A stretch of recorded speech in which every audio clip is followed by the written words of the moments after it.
तो ये रहा क्वेश्चन नंबर 20। लिखा हुआ है कि repeat the previous problem, previous exercise if the angle between each pair of spring is 120।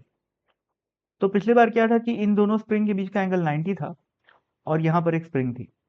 पर इस बार बोला है कि तीनों के बीच का एंगल क्या है, 120 120 120।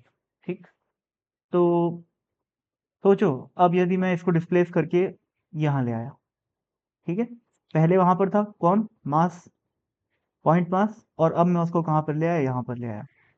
तो फिर से इसका डायग्राम बनाते हैं। ये इनिशियल पोजीशन का डायग्राम हो गया और जब मैं उसको डिस्प्लेस कर दिया तो वो यहाँ पर आ गया। तो ये फाइनल हो गया।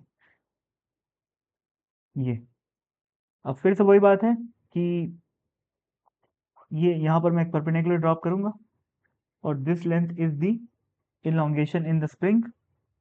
ये लेंथ कितना हो जाएगा, सोचो भाई, ये जो एंगल है वो 120 ही है। क्वेश्चन में क्या दे रखा है, ये एंगल 120 है, लेकिन मैं बोल रहा हूँ कि ये वाला एंगल भी 120 होगा क्योंकि अपन लोग बहुत स्लाइटली डिस्प्लेस करेंगे। ठीक है, अगर ये 120 है तो ये हाफ एंगल कितना हो गया, 60 हो गया।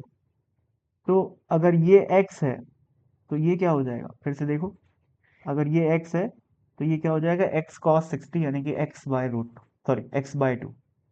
तो x बाय 2 यहाँ पर, और ये वाली स्प्रिंग भी सिमिलरली x बाय 2 इलोंगेट हो जाएगी।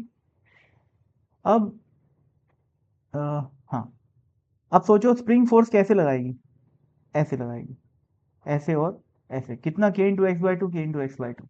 और उसका कंपोनेंट कहाँ लेंगे अपन, यहाँ वाला, ये वाला। ठीक है, तो k into x by two का कॉस 60, तो अगेन 1/2 हो जाएगा। और इसका भी तोड़ेंगे तो यहाँ पर एक इंटू टू कर लेते हैं, तो ये टू टू कैंसिल, और नेट फोर्स हो गया के एक्स बाई टू इन दोनों स्प्रिंग की वजह से। और तीसरी वाली स्प्रिंग ऐसे कंप्रेस हुई है तो वो इधर फोर्स लगाएगी, कितना, के इंटू एक्स। तो एफ नेट की वैल्यू क्या हो गई, के एक्स, ये वाला के एक्स और ये वाला के एक्स बाई टू, यानी कि 3 kx/2। तो इस बार जो अपना एसटीएम का कांस्टेंट आ रहा है वो 3/2 के आ रहा है। तो टाइम पीरियड क्या हो जाएगा, 2 pi under root m/3 k/2।